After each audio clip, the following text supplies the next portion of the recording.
Our first speaker is Zohar Beibin from Kaltura. So he will introduce us with the 10 years of open source innovations that Kaltura has in online streaming.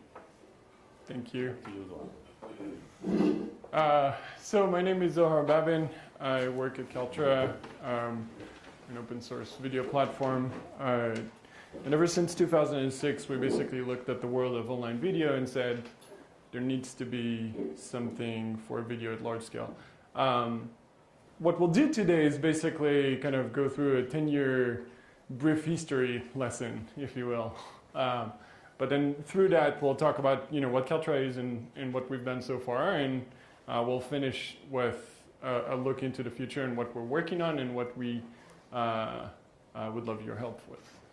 So 10 years in under 10 minutes. So interestingly, those should be check marks. Is it working? Good. Our story begins in 2006, where basically YouTube did sort of a transformation in how the world sees video and how people behave online. The world basically shifted from text to video in merely a year. Basically, YouTube launched, YouTube reached millions. Every schmo is now, an idiot with a camera can be a VIP, and suddenly everybody cares about video, and bam, Google buys them for about $3 billion. So what's interesting is, what we started seeing is video online is mostly driven by user-generated content and by advertisers. This is where the majority of video online kind of existed. It wasn't just YouTube, but it was mostly YouTube, and that was basically the premise of Kaltura. So there's some numbers here, but some interesting kind of evolution of online video. But then where Kaltura was launched was at the inflection point of video is becoming a standard. And as video is becoming a standard, there's also a standard in technology for video. So the video element is being proposed. In 2007, Kaltura.com collaborative video editing is launched. And basically the premise was there's YouTube, there's Wikipedia, but there's nothing that does both. So you can upload video, you can share video, but you can't really collaborate on video. You can't really edit video together. You can work with people on video online. And the premise was there's a huge opportunity here because lots of people are going to use video in the future. It's going to be the dominating kind of data asset, the way that we communicate online. And we need the capabilities to actually handle this at scale. So 2008 started alongside proposing the video element by Oprah back then. What was interesting is it didn't really catch on. So the first browser came in, they said, here's the video suggestion. This is how we see video online. This is the suggestion for HTML5 video. Nobody really cared. Nobody really went ahead and implemented it. There wasn't really a standard around it. There was not enough driving force. So we went ahead and actually launched, together with Mozilla and the Creative Commons and Yale and a bunch of others, an organization called the Open Video Alliance. The Open Video Alliance had a few conferences, the Open Video Conference, and the goal was to basically bring everybody together in one room to talk about the future of video, to create open standards around video. Alongside, we grew as a platform. We grew as a kind of a place where people collaborate and place where people create video together. We did all sorts of interesting projects together with Mozilla, together with a lot of different creators online that basically went ahead and create documentaries where lots of people around the world could actually upload video and collaborate online. We've actually built this video editor online and so on. And the year ends with 2009. We started seeing video being adopted in other places, not just online, in the public sense, not just the UGC/advertising environment, but also in education. So the evolution is now a revolution in certain industries, and in the world of education, we're actually starting to see revolution of education just because of video. Remote learning is now a thing. Flipped classroom is now important. Professors are actually starting to take their classes online, and MOOCs are actually starting to get to be born. Another interesting thing is the outcome of those collaborations with Mozilla and companies like that, and this is actually clickable. You can, after that, if you want to kind of go through the presentation and actually see the videos that you can click on of people. This is Mark from the Mozilla Foundation talking about the Open Video Alliance and why it's important. Anyway, the outcome was adoption begins. Browsers actually now care, and they're starting to implement video natively. Flash is now being treated as a fallback, not as the main tool. So 2009 continues.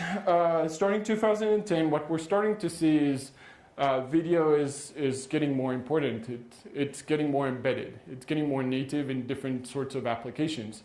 And the more video you create, the more metadata you need to produce out of it, the more complicated the workflows become. It's not just about uploading video from a user device, it's about uploading video from mobile devices, it's about ingesting and scheduling a video from multiple different places, multiple different solutions. Like here we have sort of a lecture capture box that the guys at FOSDEM built. So there's a myriad of sources of how we ingest content. Fast forward for today, we actually have lots of different video sources, including dashcam that policemen wears, for example. Alongside that, there's also lots of sources for metadata. So how do you produce metadata from that video, but also the metadata that correlates to that video? Where was the video taken? Who took the video? In what context the video was taken? Were there IoT sensors around that video that correlate to what that video is showing? And so on and so forth. So now it becomes sort of a challenge of managing lots and lots of data. And it's a complicated data, because oftentimes you can't really extract the information easily. And it becomes a big data problem. It becomes a complex problem of how you deal with multiple different types of metadata, unstructured mostly. And lastly, what was interesting is we're starting to see a blurring of the lines between VOD and live. So it's no longer just you upload a video, it's also now I'm broadcasting a video. Or I'm broadcasting a video that the source is actually an on-demand video that I have on my computer, and vice versa. So the consumers, at the end of the day, the users who are using an application where video is important, they're starting to expect a lot of different capabilities, a lot of different experiences, and that complicates things on the back end. This is where Kaltura is born. So back in 2008, it was mostly a website, right? YouTube meets Wikipedia. Let's do a collaborative video online. In 2009, we kind of sit back, look at how people use what we've built, and go, aha, there might be something here bigger here. And really, the next step forward was to build a platform, completely open source, that people can use to build their own experiences online.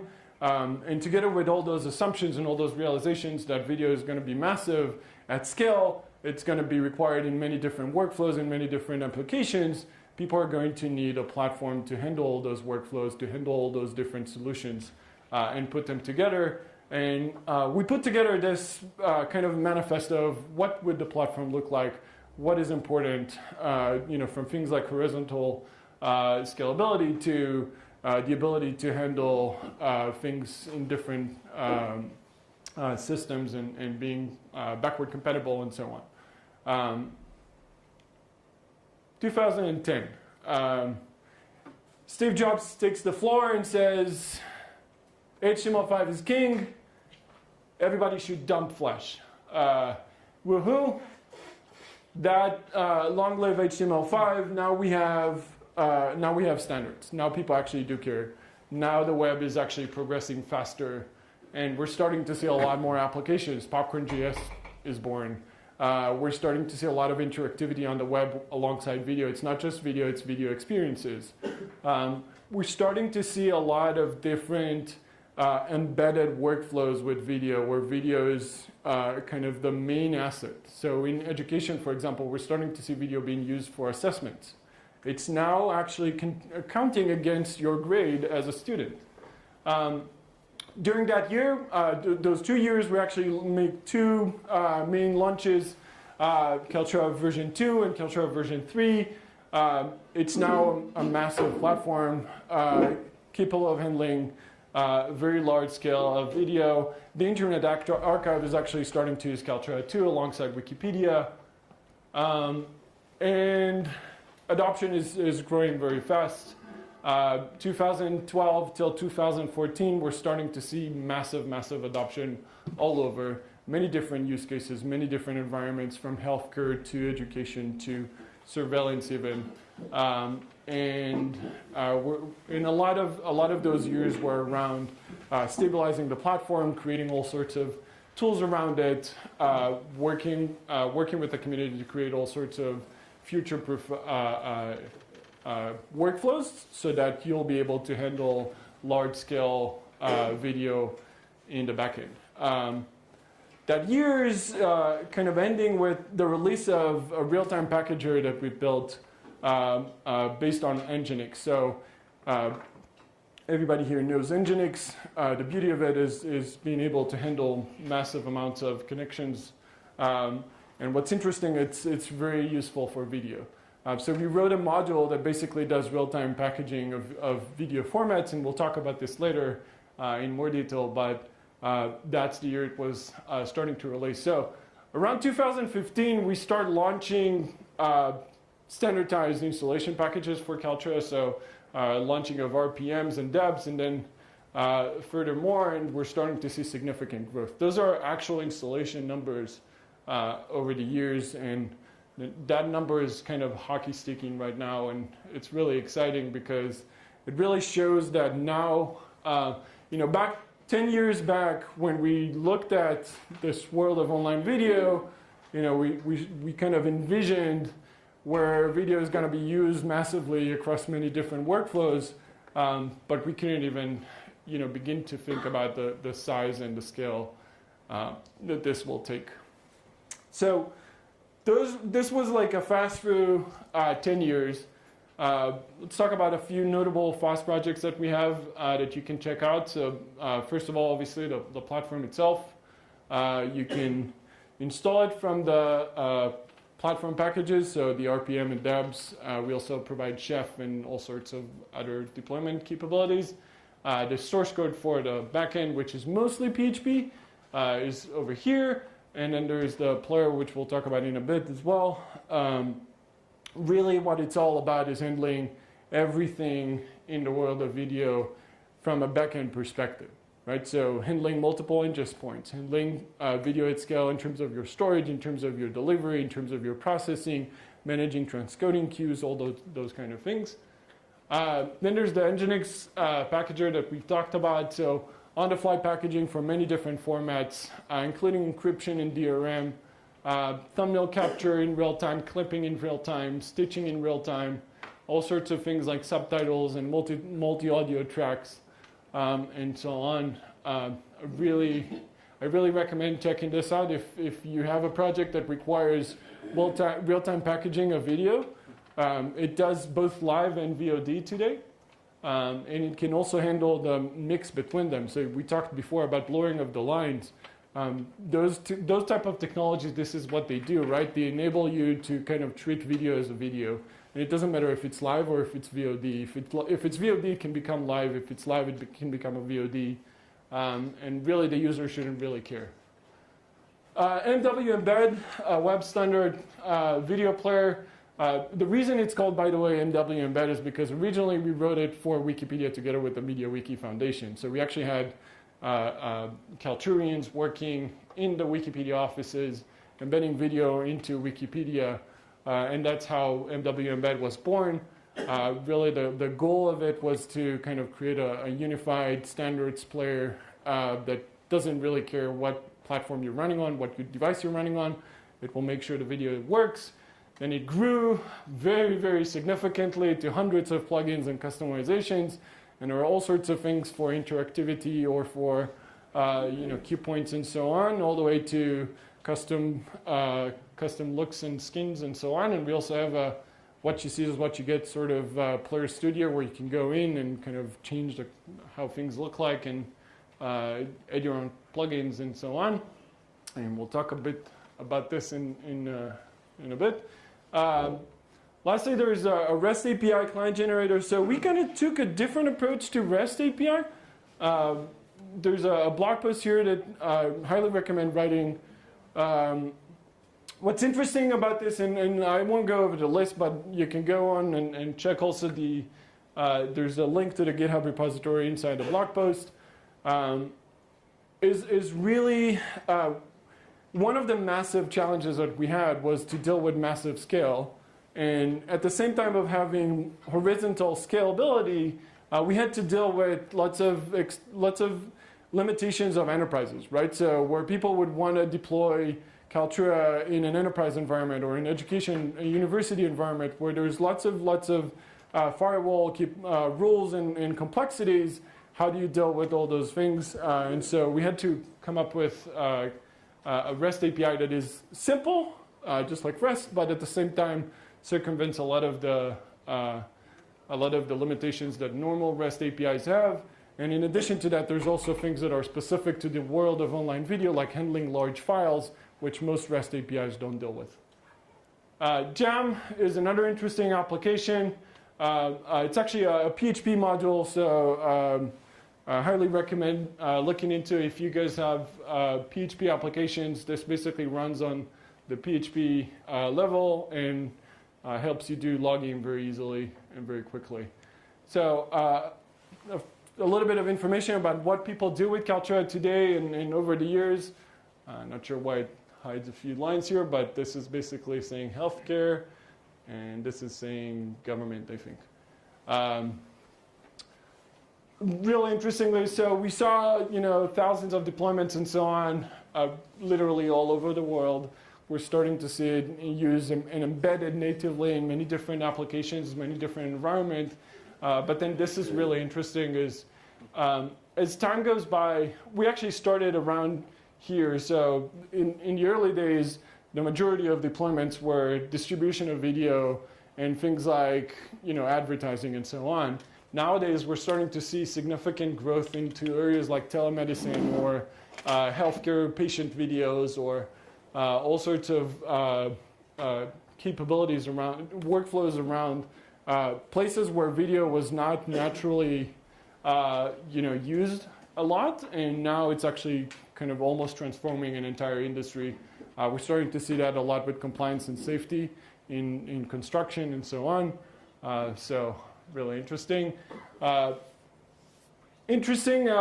is not just for video, but it really is, the focus was video and everything around it. So because video is so complex, generally it handles a lot of different assets around that video. So it's sort of an asset management system, and people actually use it to manage all sorts of data type in various sizes and scales.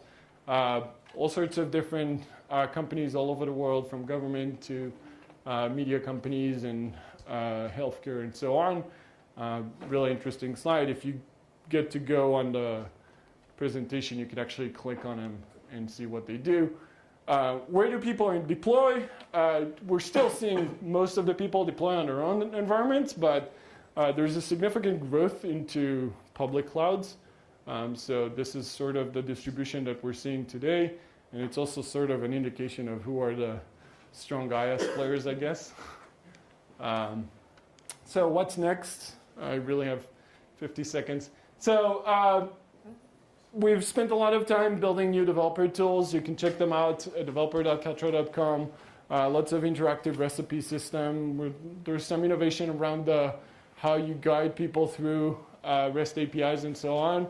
Native SDKs and new web standards players. So actually, we just launched new native SDKs for the player for native iOS and Android.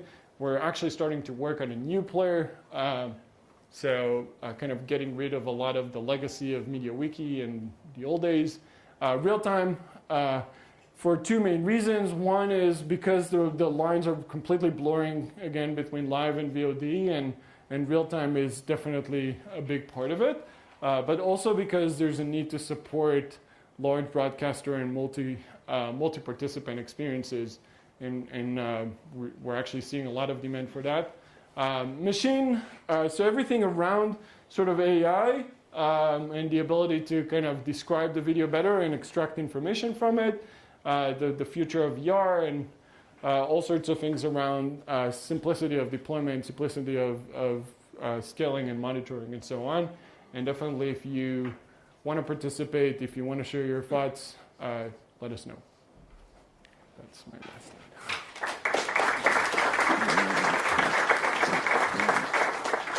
So we have 5 minutes for questions.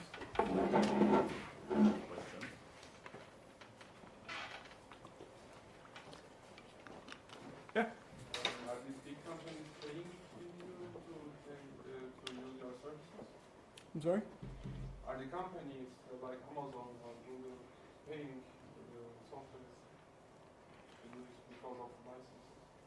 No, so Kaltura is completely open source. You need to repeat the question. Oh, yeah, sorry. Let me make sure that I understood your question. You asked if the large companies using Kaltura are actually paying for Kaltura. So Kaltura is completely open source. It's under AGPL. You can just go ahead and install it yourself. And all the logos that you've seen there are actually using it for free completely. But we also provide commercial services, and we have a cloud of our own. So a lot of people don't want to install themselves. They just want to get a service, and they simply buy from our hosted service. And so, yes, there's a mix. Other questions? Yeah. I saw you currently doing stitching, but you also said in the future you're planning interactive 360 video. Mm-hmm. So what you can't do now that you plan to do, and what you can already do with the stitching and 360 video? Yeah, it's a good question. So the question was basically around VR and what we plan to do around that, specifically around stitching. So today, what we do in terms of stitching is basically the idea of clipping and stitching, right? So you get a long video and you can, clip out of it, or take multiple videos and then stitch them together. But that's not really stitching in the sense of VR, where in VR you would get like a 360 video and flip it or trim it into like multiple quadrants, or cubicles and so on. And then in terms of looking into the future, there are, I guess, 2 things. One is better support for 360, which we already released version 1. Version 2 is going to include a little bit more support. In the farther future, I guess, in terms of VR specifically, is also about interactivity, the ability to navigate within the video, the ability to communicate between the servers, so network optimizations and so on. So we'll see about that. This is kind of further along. Other questions? All right. Thank you very much.